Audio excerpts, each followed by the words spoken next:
Startups का भूत हर Indian के दिमाग में है। हर यूथ चाहता है कि हम नौकरी नहीं, हम खुद का बिजनेस करें, स्टार्टअप करें। और भाई एक पॉपुलर टीवी शो आया है और उसने भी 3 सीजन में बहुत अवेयरनेस किया, बहुत एक्साइटमेंट किया।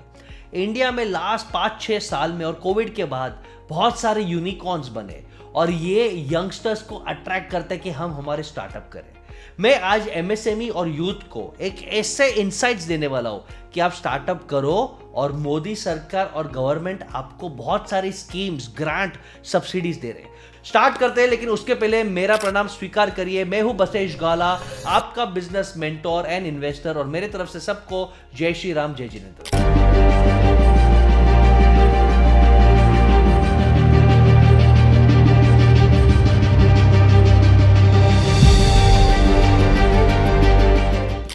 पहले हम समझते कि आज ऐसे 8 कौन से प्रोग्राम्स और स्कीम्स है जो स्टार्टअप को अवेयर होना चाहिए, अप्लाई करना चाहिए और गवर्नमेंट से मैक्सिमम फायदा और बेनिफिट लेना चाहिए, जिसके कारण funding, knowledge, marketing, branding easy हो सके।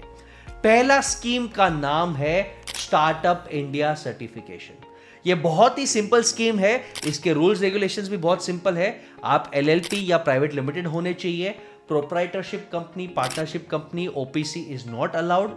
तो अगर आप 10 साल से पहले रजिस्टर्ड है तो आपको अलाउ किया जाएगा। 10 साल के ऊपर हो गया रहेगा तो आपको स्टार्टअप इंडिया सर्टिफिकेशन नहीं मिलेगा। बहुत सिंपल फॉर्म है, सेल्फ सर्टिफाइड है। आप जैसे स्टार्टअप इंडिया में रजिस्टर करते हो आपको बहुत सारे बेनिफिट्स मिलते हैं, जैसे कि पॉइंट नंबर 1, पेटेंट फी में up to 80% reduction. Point number 2, access to many benefits and funds बिना स्टार्टअप इंडिया सर्टिफाइड, जो कि DPIT, departments of promotion and innovation, trade का, ये जो बहुत इंपॉर्टेंट डिपार्टमेंट है, इसका बैक जब तक आप उससे सर्टिफाइड नहीं रहते आपको बाकी की स्कीम्स, गवर्नमेंट सब्सिडीज नहीं मिलती। यानी सबसे पहला काम, अगर आपका स्टार्टअप है और 10 साल पहले रजिस्टर्ड है, टर्नओवर कोई भी साल में 100 करोड़ से ज्यादा क्रॉस नहीं होना चाहिए और कोई भी एग्जिस्टिंग बिजनेस को कट करके नया स्टार्टअप नहीं बनाना है। ये कंडीशंस को फॉलो करते हो तो आपको स्टार्टअप इंडिया सर्टिफिकेट बहुत इजीली मिल जाता है। आप स्टार्टअप इंडिया रजिस्टर्ड हो गए।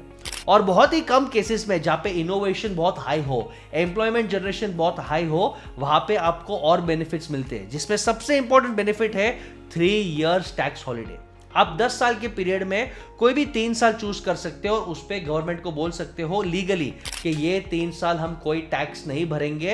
ये टैक्स सेविंग, इनडायरेक्टली गवर्नमेंट का सब्सिडी, आपको बेनिफिट, ब्लेसिंग है। ये सभी स्टार्टअप्स को नहीं मिलता, उन्हीं को मिलता है जिनका इनोवेशन या एम्प्लॉयमेंट जनरेशन हाई है। लेकिन अप्लाई करने में क्या हर्ज है, लेकिन बाकी भी स्टार्टअप इंडिया सर्टिफिकेट आप ले लो तो फायदा ही फायदा है। स्टार्टअप इंडिया का और बेनिफिट है कि गवर्नमेंट टेंडर्स में आपको एक्सपीरियंस सर्टिफिकेट नहीं लगाना पड़ता और कंप्लायंस में भी बहुत ईजी हो जाता है। सेल्फ सर्टिफाई कर लो तो 9 लेबर लॉस, 3 एनवायरमेंट लॉस भी आप सेल्फ सर्टिफाई करके दे सकते हो कि आप कंप्लाइंट हो, आपको ज्यादा स्ट्रेस नहीं होगा। तो ये था पहला स्कीम जो हर स्टार्टअप्स को इमीडिएटली अप्लाई करना चाहिए। अब मैं लाता हूं second scheme, startup India seed fund. Seed fund बोले तो कोई भी कंपनी को स्टार्ट करने के लिए एक छोटा सा सीड फंड चाहिए और ये सीड फंड हर कोई अप्लाई कर सकता है, प्रोवाइडेड वो स्टार्टअप इंडिया सर्टिफाइड हो। ये सीड फंड के बहुत सिंपल बेनिफिट्स है भाई। पहला, आपको अप टू 20 लाख रुपीस का ग्रांट मिलता है प्रोटोटाइप या प्रूफ ऑफ कंसेप्ट बनाने के लिए। प्रोटोटाइप और प्रूफ ऑफ कंसेप्ट का मतलब क्या है, हमारा स्टार्टअप है, कुछ इनोवेशन कर रहा है, एक प्रूफ ऑफ कंसेप्ट, एक मिनिमम वायबल प्रोडक्ट बनाने के लिए फंड्स लगेंगे तो गवर्नमेंट आपको 20 लाख रुपया सब्सिडी देता है। और एक बार आपका प्रूफ ऑफ कंसेप्ट ठीक हो गया, आपको अब लॉन्च करना है, बड़ा करना है, तो 50 लाख रुपए का वो लोन भी देता है। जी हाँ, गवर्नमेंट कोई ना कोई फॉर्म में, कन्वर्टेबल डेट हो या डेट नोट हो, कोई ना कोई फॉर्म में अप टू 50 लाख रुपीस ये स्टार्टअप इंडिया सीड फंड आपको 50 लाख रुपए लोन देता है, जिसके कारण आप मार्केटिंग कर सकते हो, डिस्ट्रीब्यूशन लॉन्च कर सकते हो और अपने स्टार्टअप को आगे लेके जा सकते हो। यानी अप टू 70 लाख रुपीस ये बेनिफिट आप एक ही बार ले सकते हैं। अप टू 70 लाख रुपीस आप अप्लाई करो। अगर आपके आइडिया में दम है, एग्जीक्यूशन में दम है, आपके पास अच्छे मेंटोर्स है, आपको चांसेस है कि आपको ये मिल जाएगा।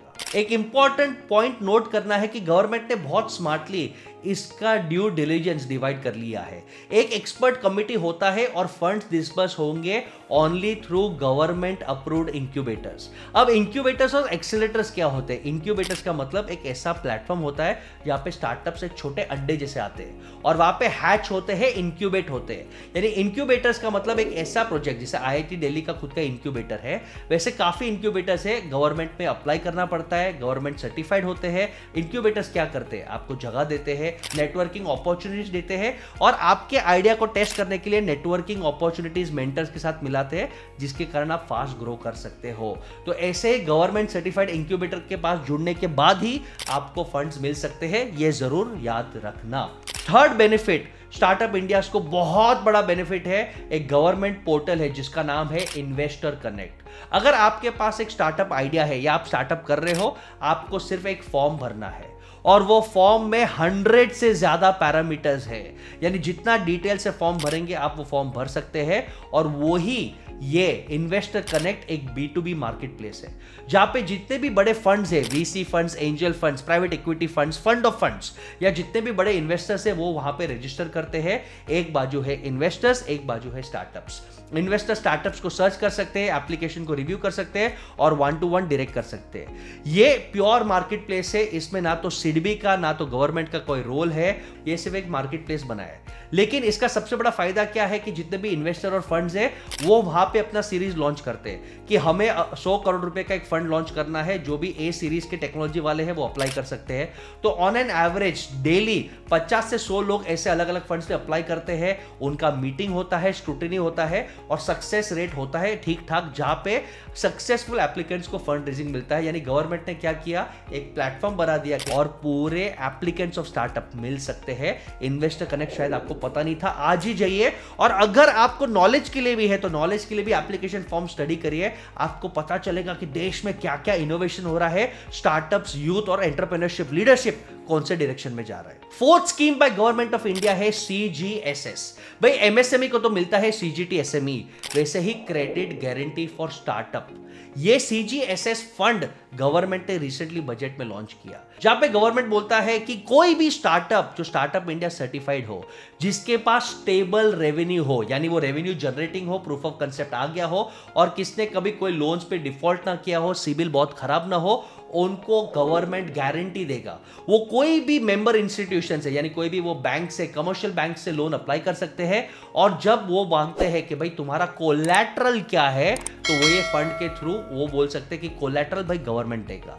ये facility up to 10 crore rupees loan तक मिलेगा, जो बहुत बड़ा अमाउंट है, गवर्नमेंट के फैसिलिटी थ्रू मिलता है। लेकिन इसमें एक कैच है, आपको हर साल एक एनुअल गारंटी फी ऑफ 2% देना पड़ेगा कि भाई हमारे पास कोलैटरल नहीं है, तो अगर हम 10 करोड़ का लोन ले रहे हैं तो 20 लाख रुपए, 1 करोड़ का लोन ले रहे हैं तो 2 लाख रुपए, ये 2% एडिशनल आपका कॉस्ट है। लेकिन कोलैटरल बिना लोन ये हर एंटरप्रेन्योर और स्टार्टअप का ड्रीम होता है, तो ये फैसिलिटी है। और 2% में राहत मिलता है अगर आप एक वुमेन एंटरप्रेन्योर है या नॉर्थ ईस्ट बेस्ड एंटरप्रेन्योर है, तो आपको 2% के बदले 1.5% आपको इंटरेस्ट या एनुअल गारंटी फी एडिशनल देना पड़ेगा। तो क्रेडिट गारंटी फॉर स्टार्टअप्स, ये सीड फंड भी बहुत इंटरेस्टिंग है, जहां पे एंटरप्रेन्योर्स को 10 करोड़ तक का एडिशनल फंडिंग मिल सकता है। भाई सिडबी भी गवर्नमेंट के प्रेशर में आके उन्होंने एक फंड लॉन्च किया है जिसका नाम है फंड ऑफ फंड्स।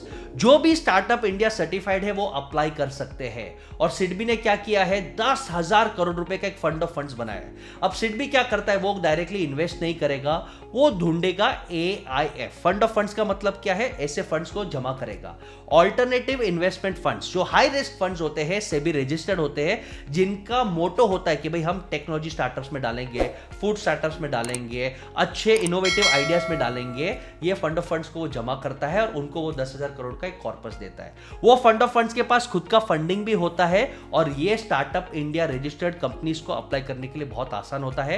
इनके पोर्टल पे आपको जाना है, अप्लाई करना है और आपको फंडिंग मिल सकता है। एज ऑफ 31 जनवरी 2024 17,000 करोड़ से ज्यादा फंड्स डिस्बर्स हुए हैं अमॉन्ग 900 प्लस स्टार्टअप्स। यानी इसमें कुछ ना कुछ तो पावर है। आपके पास नॉलेज नहीं था इसलिए आपने अप्लाई नहीं किया, अब नॉलेज है तो अच्छा बिजनेस मॉडल बनाओ, प्रूफ ऑफ कंसेप्ट बनाओ, अच्छा प्लान बनाओ, नेटवर्क करो और गवर्नमेंट के स्कीम्स का जरूर फायदा लो। 6th स्कीम जो है वो बहुत इंपॉर्टेंट है, वो है PM मुद्रा लोन्स। और ये लोन सिर्फ स्टार्टअप्स को नहीं, एमएसएमई रजिस्टर्ड और सर्टिफाइड लोगों को भी मिल सकता है। अगर आप एक स्टार्टअप हो और आपका टर्नओवर बाय डिफॉल्ट 100 करोड़ के अंदर है, आप एमएसएमई रजिस्ट्रेशन भी कर लो।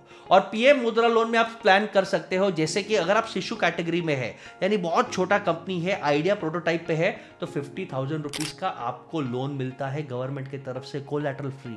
अगर आप थोड़े किशोर, थोड़े मिड साइज है, तो अप टू 5 लाख रुपीज का लोन मिलता है। और तरुण कैटेगरी में बजट 2024 के पहले 10 लाख का लोन मिलता था। अगर आप ये लोन ठीक ठाक प्रीपे कर रहे हो, टाइम पे लोन्स पेमेंट कर रहे हो, तो अब ये लिमिट 10 लाख को 20 लाख रुपया कर गया है। यानी प्रधानमंत्री मुद्रा स्कीम में एमएसएमई और स्टार्टअप्स को, अगर आप एमएसएमई रजिस्टर्ड हो तो आपको 20 लाख रुपया का एडिशनल कोलैटरल फ्री फंडिंग मिल रहा है। भाई पैसा नहीं है, पैसा नहीं है, रोना बंद करो, ये नॉलेज लो, अप्लाई करो, फंड्स डालो, अपने इनोवेशन और ऑपरेशंस पे काम करो और धंधा बढ़ाओ। 7th स्कीम ये आता है department of science and technology से, जिसका नाम है निधि, जो डेवलपमेंट करता है फॉर इनोवेशंस। अब ये निधि स्कीम जो है वो खास करके टेक्नोलॉजी और साइंस के इनोवेशन है उसको प्रमोट करने के लिए।